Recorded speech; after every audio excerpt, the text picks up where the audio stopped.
Talk about the arrests that took place. Well, you know, this on Monday, there were 8 people that were arrested at the Democratic headquarters. We support what those folks are doing. In fact, we were there at the Obama headquarters on Saturday for a joint rally.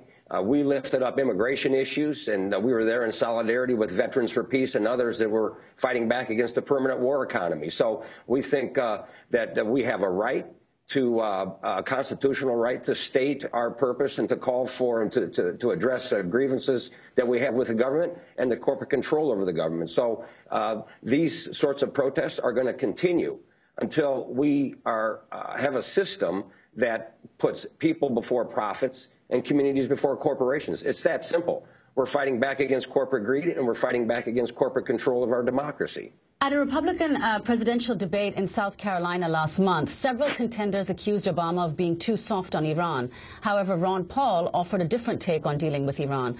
I want to ask you about the surge in popularity enjoyed by Ron Paul, but first let's just go to that clip.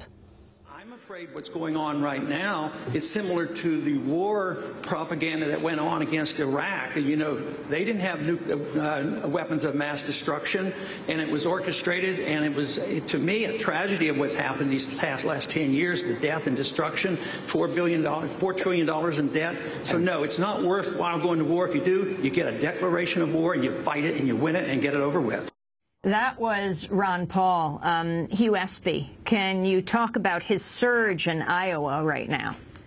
Well, over the past 2 weeks, he's surged. In fact, the poll just this past weekend, 3 days ago, shows him at 23% of likely caucus goers, Romney at 20, and Gingrich at 14. Now, Gingrich has fallen from 27% two weeks ago, so his support's been cut in half.